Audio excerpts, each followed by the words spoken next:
வணக்கம் நேயர்களே. பி குருஸ் தமிழ் சேனலுக்கு உங்களை நான் வரவேற்கிறேன். நான் சேதுராமன்.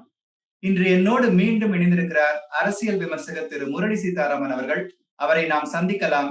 நடப்பு விஷயங்கள் குறித்து விவாதிக்கலாம். வணக்கம் சார், எப்படி இருக்கீங்க?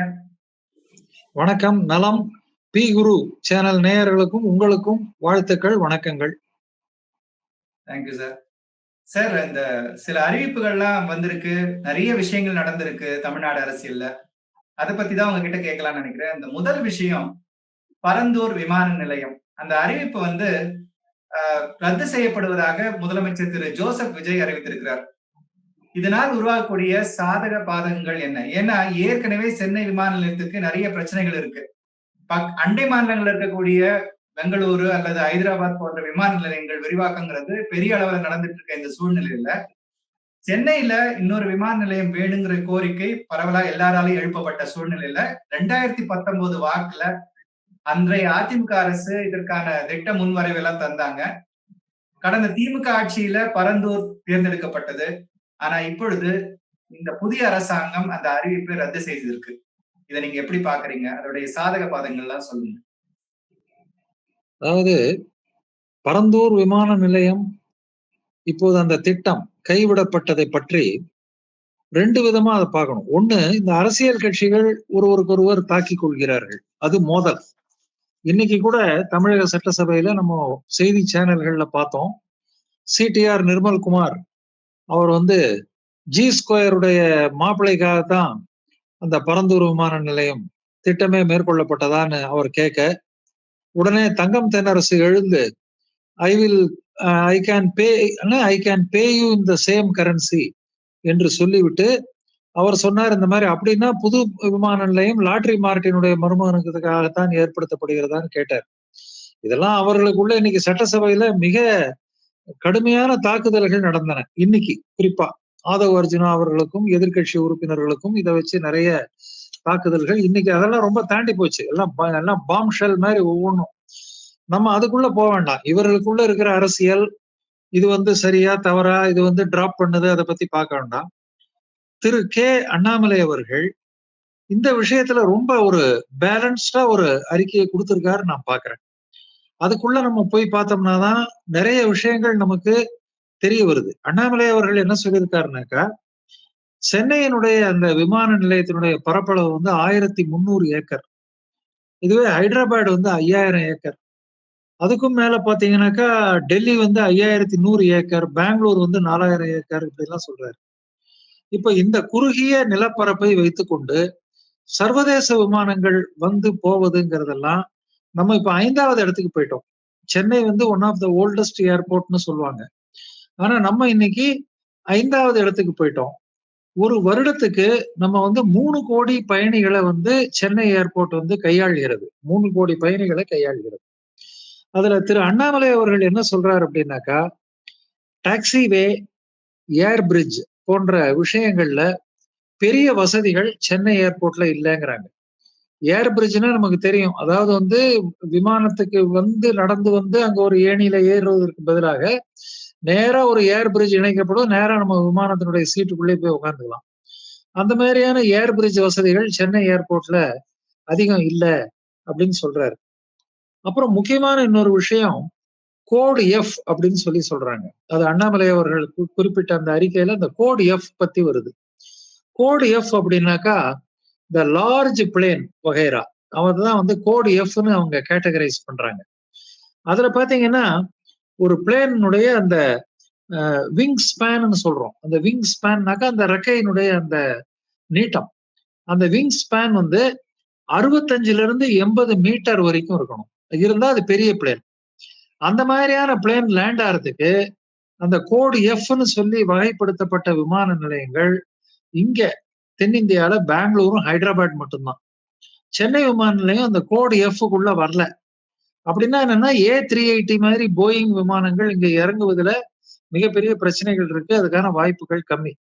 அப்ப நிச்சயமாக 2வது விமான நிலையம், 2வது செகண்டரி யூனிட் பார்க்கணும் அப்படிங்கிறது நிச்சயமா தேவைங்கிறத அண்ணாமலை குறிப்பிட்டு, நீங்க பரந்தூர் விமான நிலையத்தை நீங்க ஏதோ காரணத்தினால ரத்து பண்ணிருக்கீங்க.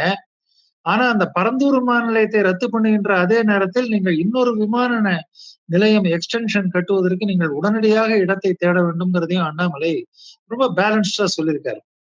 அதுல என்ன சொல்றாங்கன்னா, இதுல என்ன சிக்கல் அப்படின்னாக்கா, 5746 ஏக்கர் டோட்டல்ல 1700 ஏக்கர் நிலம் கையகப்படுத்தப்பட்டு விட்டது.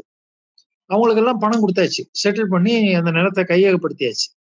இப்ப நீங்க இந்த ஏர்போர்ட் ப்ராஜெக்ட் வேண்டாம்னு சொல்லிட்டு நீங்க டிராப் பண்ணீங்கன்னா, அந்த 1746 ஏக்கரோ என்னமோ நீங்க வாங்கியிருக்கீங்க இல்லையா, கைப்படுத்தி இருக்கீங்கல்ல, அந்த கையகப்படுத்தின அந்த நிலங்கள் என்ன ஆகும்? அதை அப்படியே வச்சிருக்க போறீங்களா, இல்ல திருப்பி அந்த பயனாளிகள் கிட்டயே கொடுத்துட போறீங்களா? அப்படி கொடுத்தீங்கன்னா அவன் திரும்பி காசு கொடுக்கணும். அந்த காசெல்லாம் அவங்க செலவு பண்ணிருப்பாங்க. நீங்க நிலம் கையகப்படுத்தும் போது கொடுத்த காசெல்லாம் ஒன்னா முழுசாவோ இல்ல பாதியாவோ இல்ல பகுதியாவோ அவங்க செலவு பண்ணிருப்பாங்க. எப்படி அவங்களால திரும்ப கொடுத்துட்டு அந்த நிலத்தை திரும்பவும் அவங்களுக்கு கொடுப்பீங்கிறது தெரியல. அதனால இந்த சிக்கல்கள், இடியாப்ப சிக்கல்னு சொல்லுவாங்க இல்லையா, அந்த மாதிரி ஒரு இடியாப்ப சிக்கல்ல இன்றைக்கு தமிழக அரசு தன்னை லேண்ட் பண்ணிருக்கு இந்த விஷயத்துல. அதே மாதிரி இன்னொன்னு, இந்த இந்த திட்டத்தை எதிர்க்கிறாங்க இல்லையா, இப்போ திமுக எதிர்க்குது. இது திமுக எதிர்ப்பதற்கு அவர்களுக்கு எந்த விதமான அரசியல் ரீதியான தார்மீக தகுதியும் கிடையாது. அவர் அந்த விஷயத்தை பார்க்கணும், இந்த எதிர்ப்பையும் பார்க்கணும், இதற்கு இந்த திட்டத்தினுடைய டிராப்ல இருக்கிற சில சங்கடங்களையும் பார்க்கணும். நாமும் அந்த திட்டம் கைவிடப்பட்டது தவறுன்னு தான் சொல்றோம். நம்முடைய கருத்து அதுதான். அந்த திட்டம் கைவிடப்பட்டது தவறு. ஏன்னா அண்ணாமலை அவர்கள் சொல்லியிருக்காரு, நீங்க இன்னொரு இடம் பார்த்து ஃபீசிபிலிட்டி சர்வே எடுத்து இன்னொரு இடத்தை நீங்க கண்டுபிடிச்சு நீங்க அங்க போய் இன்னும் இது பண்றது இன்னும் 10 வருஷம் ஆகும். அதுக்குள்ள நம்ம மற்ற மாநிலங்கள்லாம் நம்மளோட 10 வருஷம் முன்னாடி போயிடுவாங்கன்னு சொல்லி அவர் தன்னுடைய கவலையை சொல்லியிருக்காரு. அதனால இப்போதும் நாம் சொல்கிறோம், அந்த இடம் இந்த பிளானை டிராப் பண்ணது தப்புதான். ஆனா அதை எதிர்ப்பது திமுகங்கிறது ரொம்ப முக்கியமான விஷயம். இவர்கள் உட்கட்டமைப்பை பத்தி இப்ப கவலைப்படுறாங்க. இன்ஃப்ராஸ்ட்ரக்சர் போயிடும், அது போயிடும், இது போயிடும் சொல்லிட்டு இப்ப கவலைப்படுறாங்க. இதே திமுக 8 வழி சாலையை எதிர்த்தாங்க. 8 வழி சாலை சேலம் டு சென்னை 10,000 கோடி ரூபாய் மத்திய அரசு கொடுத்தது. ரொம்ப அற்புதமான பிளான் அது. அதுல ரொம்ப விரிவா சொல்லியிருந்தாங்க, எதெல்லாம் வயல், எதெல்லாம் புறம்போக்கு நிலம், எதெல்லாம் வனம், எதெல்லாம் வனம் அல்லாத பகுதி, இப்படி பிரிச்சு பிரிச்சு இத்தனை கிலோமீட்டர்னு சொல்லிட்டு அதற்கு நிலம் கொடுக்க முன்வந்த விவசாயிகளுக்கு எடப்பாடி பழனிசாமியார் அவர்களுடைய ஆட்சி காலத்துல மோர் தேன் த கைட்லைன் வேல்யூ கொடுத்தாரு. கைட்லைன் வேல்யூ என்னவோ அதற்கு மேல கொடுத்தாங்க. அப்போ சில விவசாயிகள் நல்ல வேலை, சில அதை வரவேற்றாங்க. காரணம் என்னன்னா, அவங்களுக்கு இன்னும் விளைச்சல் இல்லாத மேட்டாங்காட்டை பார்த்துட்டு நான் உட்கார்ந்து இருக்கிறதுக்கு, அந்த நிலத்தை இத்தனை ஏக்கரோ துண்டு துக்காணியா இருக்கிற நிலம், இதுல ஒன்றும் பெருசா விளைச்சல் வந்துடாது, அதனால இதை நாங்க சரண்டர் பண்ணி எங்களுக்கு பணம் வரதே நல்லதுன்னு கூட அவங்க சொன்னாங்க. அப்படி சொன்ன சில விவசாயிகளும் இருந்தார்கள். ஆனா போராட்டத்தை தூண்டி விட்டு அப்போ திமுக 8 வழிச்சாலை வராமல் செய்தது. அதே மாதிரிதான் எரிவாயு துரப்பண பணி. நீங்க உட்கட்டமைப்பை பத்தி பேசுறாங்க. எரிவாயு துரப்பண பணி நடத்தும் போது அந்த எரிவாயுங்கிறது பூமிக்கடியில இருந்து எடுக்கிறோம். அது எத்தனையோ மீட்டர் ஆழத்துல இருக்கு. அதுக்கும் நிலத்தடி நீருக்கும் விவசாயத்துக்கும் சம்பந்தமே இல்லை. ஒரு பல்கலைக்கழக பேராசிரியர் அதை படம் போட்டு விளக்கி ஒரு செய்தி சேனல்ல சொன்னாரு. அந்த எரிவாயு எத்தனை மீட்டர் ஆழத்துல இருக்கு, அதுவும் பாத்தீங்கன்னாக்கா அத்தனை மீட்டர் ஆழத்துல அது நிலையா இருக்காது. ஏன்னா அது வாயு. இந்த எரிவாயு அந்த கேஸ் நிலையா ஒரு இடத்துல இருக்காது. இப்படி இப்படி அப்படி இப்படி போயிட்டு இருக்கும். ஏன்னா அந்த அடிப்பட்டத்துல இருக்கிற அந்த பாறைகள் சிறிதா நகரும் போது அதற்கு தகுந்த போல அந்த எரிவாயும் இடம்பெயரும். அப்ப என்ன பண்றாங்கன்னா, ஒரு டியூபை போட்டு நேரா அதுக்குள்ள இறக்கி அந்த எரிவாயு இருக்கிற ஏரியாவை கவர் பண்ணிடுறாங்க. அது அந்த டியூப்குள்ளதான் இருக்கும், நகராது. இன்னொரு பக்கம் என்ன பண்றாங்க, இன்னொரு டியூப் மூலமா மணலையும் தண்ணியையும் கலந்து சேராக வேகமா பீச்சி அடித்தால் அதனுடைய அடர்த்தி அதிகமா இருக்கிறதுனால இந்த எரிவாயு தானாக மேல வரும். அந்த டெக்னிக்கெல்லாம் விளக்கி அந்த பேராசிரியர் பேசினார். எந்த விதத்திலயும் நிலத்தடி நீர் பாதிக்கப்படாது, இதுக்கும் அதுக்கும் சம்பந்தமே இல்லைன்ட்டு. ஆனா கேட்கவே இல்லை. அந்த எரிவாயு துரப்பண பணிகள் எல்லாமும் நிறுத்தப்பட்டது.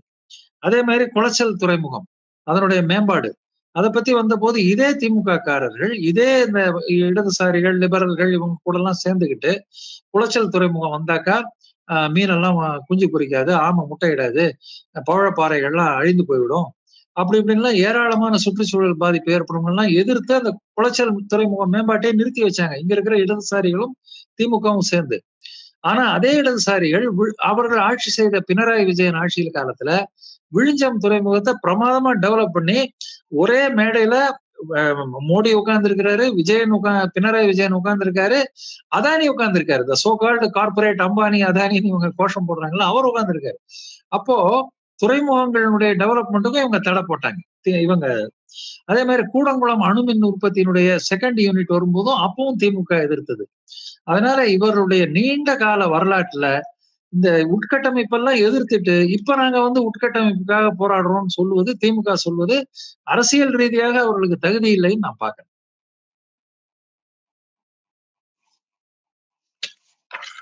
அடுத்த விஷயம் திமுக தலைவர் திரு மு க ஸ்டாலின் அவர்களை பற்றியது. அவர் சென்னை உயர்நீதிமன்றத்துல ஒரு வழக்கு தொடுத்திருக்கிறாரு. என்னன்னா, கொளத்தூர் தொகுதியில தான் வெற்றி பெற்றதாக அறிவிக்க வேண்டும். தன்னுடைய தொகுதியில சில வாக்குச்சாவடிகள்ல முறைகேடுகள் நடந்திருக்க வாய்ப்பு இருக்கு. அதை விசாரிச்சு தான் வெற்றி பெற்றதாக அறிவிக்க வேண்டும் என்ற கோரிக்கையை வச்சிருக்கிறார். இது சரியா? இது நடக்கிறதுக்கு வாய்ப்பு இருக்கா? அதாவது எனக்கு 1971 நினைவுக்கு வருது. பெருந்தலைவர் காமராஜ் அவர்கள் வெற்றி பெறுவார்னு எல்லாரும் எதிர்பார்த்தாங்க. காமராஜும் ராஜாஜியும் கூட்டணி. அப்ப அந்த கிராண்ட் அலையன்ஸ் அதுல எல்லாம் சோசியலிஸ்ட், சமயுக்த சோசியலிஸ்ட் எல்லாம் இருந்தாங்க. தமிழ்நாட்டுல அப்போ காமராஜ் தான் ஜெயிப்பார்னு எல்லாரும் எதிர்பார்த்தாங்க. ஆனா மிகப்பெரிய தோல்வி. ஸ்தாபன காங்கிரஸ் அந்த சுதந்திரா கூட்டணிக்கு தோல்வி. இந்திரா காங்கிரஸ் திமுக ஒரு கூட்டணி, அவங்க பிரம்மாண்ட வெற்றி. அப்ப போய் என்ன சொன்னாங்க காமராஜ் கிட்ட, தலைவரை ரஷ்ய மெய் வச்சுட்டாங்களாம் ஓட்டு சீட்ல எல்லாம், நம்ம போட்ட ஓட்டெல்லாம் அப்படியே மாறி திமுகவுக்கு போயிடுச்சான் அப்படின்னு சொன்ன உடனே அவங்க அத்தனை பேரையும் காமராஜ் திட்டி தீத்தாரு. ஏண்டா இதை வச்சு நீ கோர்ட்டுக்கு போக சொல்றியான்னு, என்ன ரஷ்ய மைங்கிற, தோத்துட்டோம்னா அதை ஒத்துக்கணும் முதல்ல அப்படிங்கிறது காமராஜ் அவர்கள் ரொம்ப தெளிவா சொன்னார். அதே மாதிரி 1967 பெருந்தலைவர் காமராஜ் அவர்கள் விருதுநகர்ல தோத்து போனார். அப்போ போய் எல்லாரும் ஐயோன்னு அழுதாங்க. ரொம்ப காமராஜ் தோல்வியை காங்கிரஸ்காரர்களால ரொம்ப ஏத்துக்கவே முடியல, ரொம்ப வருத்தப்பட்டாங்க. அப்போ காமராஜ் சொன்னாரு, காமராஜராகவே இருந்தாலும் தோற்பார் என்பதுதான் ஜனநாயகத்தினுடைய சிறப்பு அப்படின்னு சொன்னார். அதனால இந்த மாதிரி ஜனநாயகத்தில் தோல்வியை ஏற்றுக்கொள்கின்ற ஒரு பண்பு அப்படிங்கிறது இயற்கையா வரணும். ஆனா துரதிருஷ்டவசமா திரு மு க ஸ்டாலின் அவர்கள் இது முதல் முறை அல்ல. இதற்கு முன்பே கூட ஏதோ இவிஎம் ரிவ்யூ பண்ணணும்னு சொல்லி ஏதோ ரிவ்யூ பண்ணி, ஆமா அந்த ரிசல்ட் கரெக்ட், அதுதான் ஃபைனல், யூ ஆர் டிஃபீட்டட் அப்படின்னு திரும்பவும் சொன்னாங்க. அவர் இது 2வது தரமோ 3வது தரமோ பண்றாரு. என்னுடைய நினைவு சரியாக இருந்தா இந்த 3 மாசத்துக்குள்ள இந்த குளத்தூர் எலெக்ஷன் ரிசல்ட் எல்லாம் வந்ததுக்கு அப்புறம் இந்த மே 5ஆம் தேதி ரிசல்ட் வந்ததுல இருந்து இந்த ஒரு 3 மாசத்துக்குள்ள எனக்கு தெரிந்து மு க ஸ்டாலின் அவர்கள் இதை 2வது முறையோ 3வது முறையோ இந்த மாதிரி அப்பீல் வெவ்வேறு விதத்துல கொடுக்குறாரு.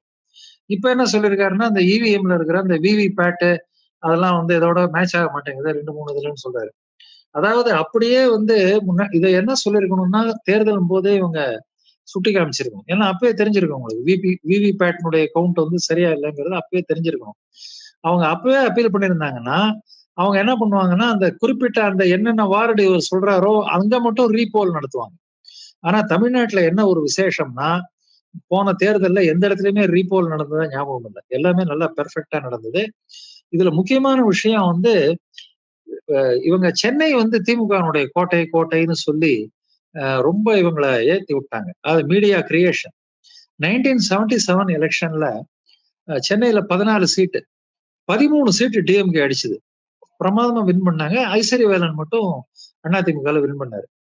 அப்போ பாத்தீங்கன்னா உடனே சென்னை திமுகவின் கோட்டைன்னு இவங்க ஒரு பிரமையை உண்டு பண்ணி, அதாவது என்னன்னாக்கா அப்படி கிடையாது. அன்னைக்கு லோ போலிங் 45% 50% வரைக்கும் தான் போலிங்கே ஆச்சு.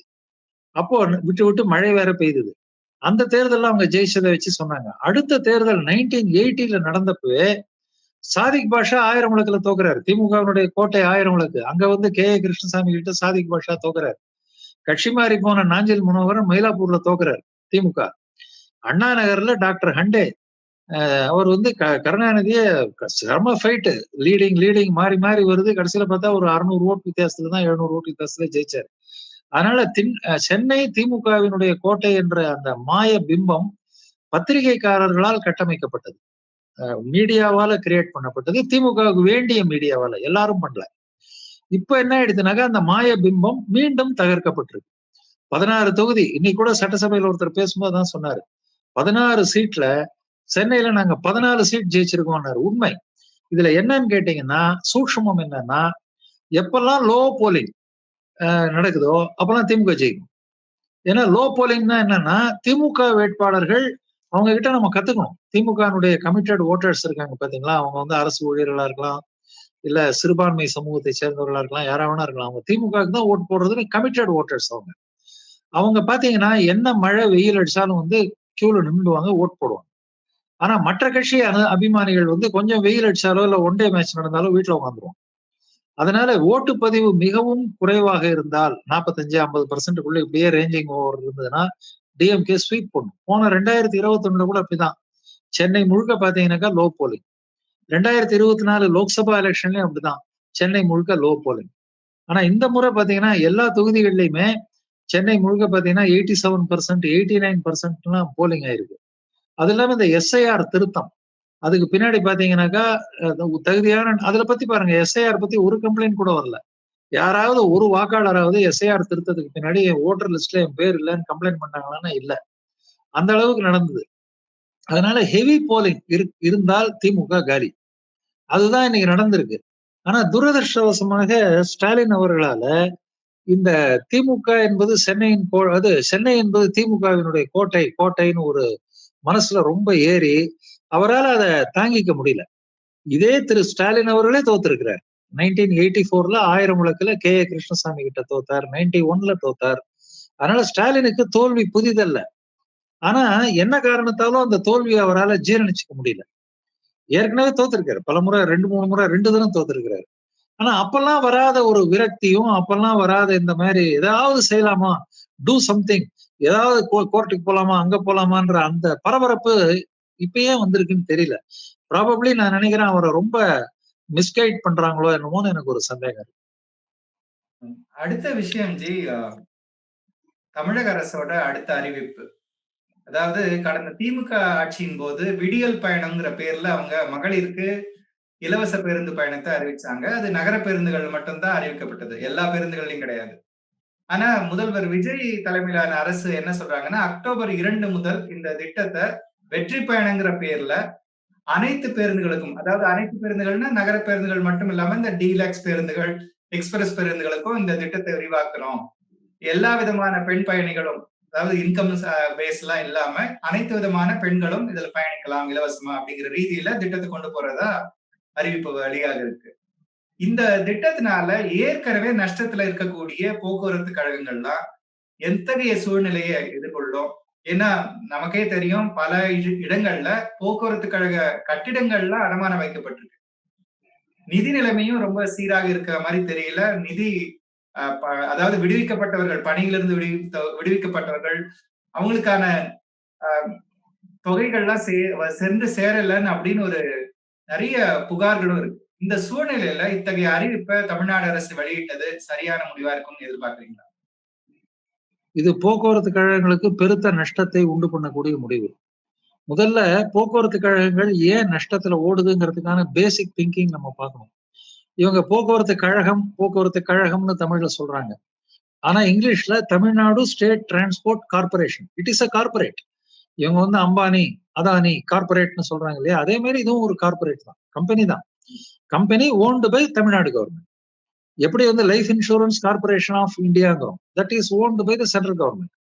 ஆனா அது கூட முழுசா கிடையாது. கொஞ்சம் ஷேர் எல்லாம் வித்துட்டாங்க. அதனால வந்து கொஞ்சம் பார்ட்லி ஃபுல்லி ஓன்டு பைன்னு சொல்ல முடியாது. ஆனா தமிழ்நாடு அரசு போக்குவரத்து கழகம் இது ஒரு நிறுவனம், ஓன்டு பை தமிழ்நாடு கவர்மெண்ட். அப்போ ஒரு கார்பரேஷன்னா லாபம் சம்பாதிச்சு தான் ஆகணும். ஆனா ப்ராஃபிட் மோட்டிவ் அப்படிங்கிற வார்த்தையவே ஏதோ கெட்ட வார்த்தை மாதிரி பழகிட்டாங்க. அதாவது ப்ராஃபிட் மோட்டிவ்னு ஐயோ இது வந்து சேவை, போக்குவரத்து கழகம்ங்கிறது சேவை, லாபம் எல்லாம் சம்பாதிக்க தேவையில்லை.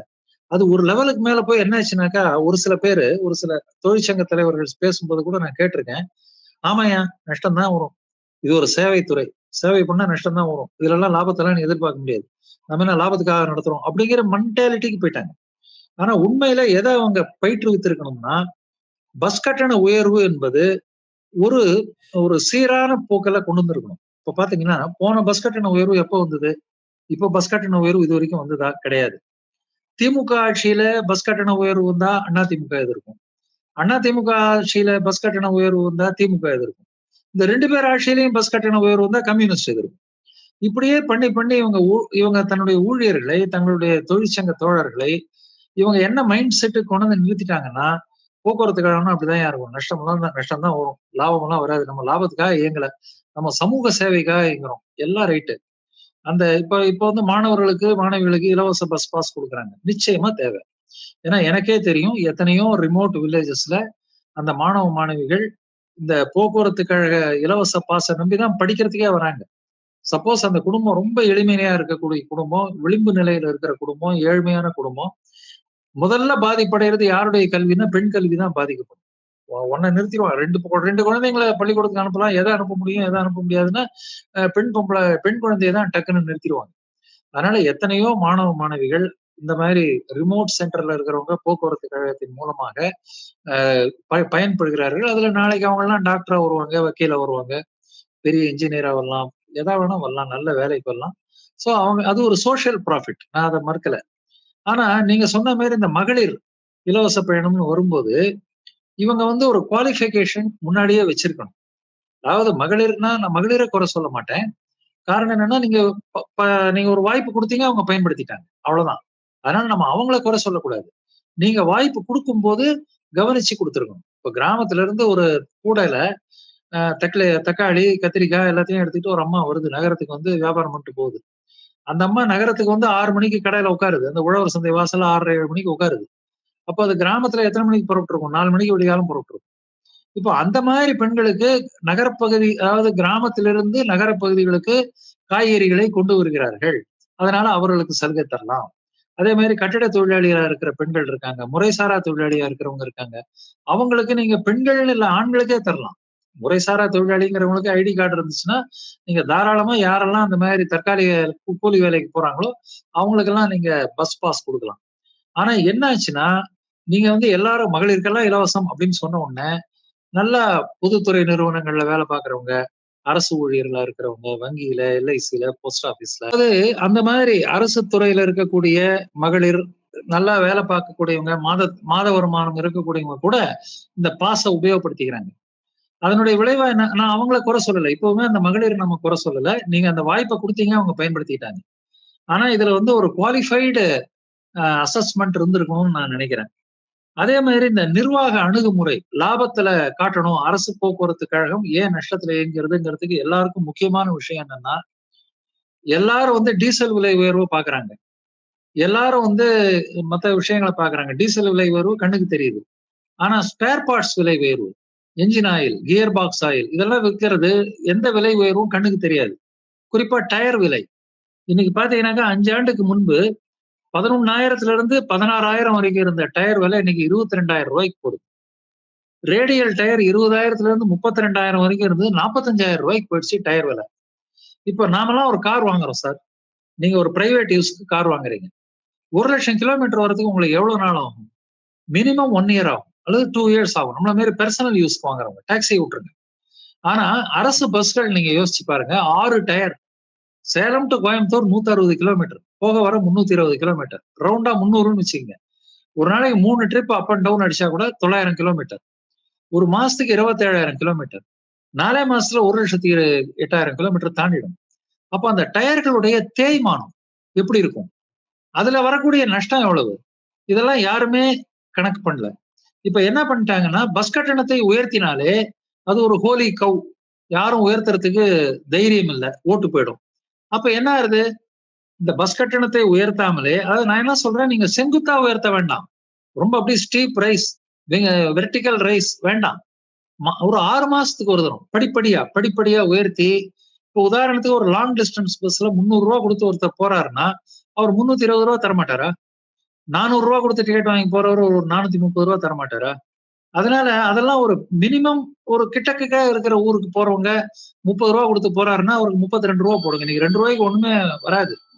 அதனால நம்முடைய இந்த போக்குவரத்து கழகம் என்பது உரிய நேரத்தில் அந்த டிக்கெட் கட்டணங்களை மாற்றியமைப்பதில் தடுமாறினார்கள். இதுக்கு காரணம் ஓட் பாலிடிக்ஸ். இதை ஓட்டுனா இந்த இடத்துல கை வைக்கிறதுக்கு எல்லாருக்குமே பயம். எந்த அரசியல் கட்சியா இருந்தாலும் பஸ் கட்டணத்துல கை வைக்கிறதுல பயம். அது வந்து என்ன ஆகி போச்சுன்னா, ஒரு ஸ்டேஜ்ல அந்த எக்ஸ்பென்சஸ் ரொம்ப அதிகமாயிட்டே போகுது. இன்கம் குறைஞ்சிட்டே வருது. அந்த கேப் இருக்குல்ல, நீங்க ஆடிட்டரா இருக்கிறதுனால உங்களுக்கு தெரியும். இன்கம் ஸ்ப்ரெட்னு சொல்லுவாங்க இல்லையா? அந்த இன்கம் ஸ்ப்ரெட் ரொம்ப சின்னதா வந்துட்டு கடைசியில அந்த இன்கம் கீழே போயிடுச்சு, இப்ப எக்ஸ்பென்சஸ் மேல போயிடுச்சு. அப்ப என்ன பண்ணலாம்? அந்த கேப்புக்கு ஓடி வாங்கு, லோன் வாங்கு. இப்ப நஷ்டத்துல ஓடுது. ஒரு கட்டத்துல என்ன ஆயி போச்சுன்னா, இந்த முதல் சம்பளம் நான் வங்கியில வேலை பார்த்த காலத்துல சொல்றேன். முதல் 2 தேதிக்கு சம்பளம் யாருக்கு போடுவாங்கன்னா, டிரைவர் கண்டக்டருக்கு போடுவாங்க. அன்னித்த வசூல வச்சுதான் இன்னைக்கு காசு. அதாவது டிரைவர் கண்டக்டருக்கு சம்பளம் போடாட்டா அவங்க வண்டி ஓட்ட மாட்டாங்க. சோ அப்ப முதல் ஃபர்ஸ்ட் 2 டேஸ் வந்து டிரைவர் கண்டக்டருக்கு போட்டுரு. அடுத்த நாள் வந்து இந்த டெக்னிக்கல் ஸ்டாஃப், மெக்கானிக், இன்ஜினியர் இவங்களுக்கெல்லாம் போடு. அப்புறம் வந்து ஆபீஸ் ஸ்டாஃப்க்கு போடு. இப்படி கழுத்து வரைக்கும் கடன்ல இன்னைக்கு போக்குவரத்து கழகங்கள் இருப்பதற்கு காரணம், இவர்கள் உரிய நேரத்தில் அந்த போக்குவரத்து கட்டணங்களை சீரமைக்கவில்லை. 1. 2வது போக்குவரத்து கட்டணங்கள்ல கை வைக்கிறதுக்கு பயம், ஓட் பாலிடிக்ஸ். 2. 3வது இவர்கள் கிட்ட இருக்கக்கூடிய இந்த நான் சொல்றது அந்த ஊழியர்கள் மத்தியில ஒரு விழிப்புணர்வு. இது லாபத்துலதான் இயங்கணும். லாபத்துல இயங்கினாதான் நமக்கு சம்பளம் வரும். லாபத்துல இயங்கினாதான் நமக்கு பதவி உயர்வு வரும். லாபத்துல இயங்கினாதான் போனஸ் வருங்கிறது. அந்த உணர்வை இவர்கள் ஏற்படுத்த தயங்கி இந்த தொழிற்சங்கங்கள் தங்களுடைய அரசியல் கட்சி எஜமானர்கள் என்ன சொல்கிறார்களோ அதே மாதிரி இவங்களும் போக ஆரம்பிச்சிட்டாங்க.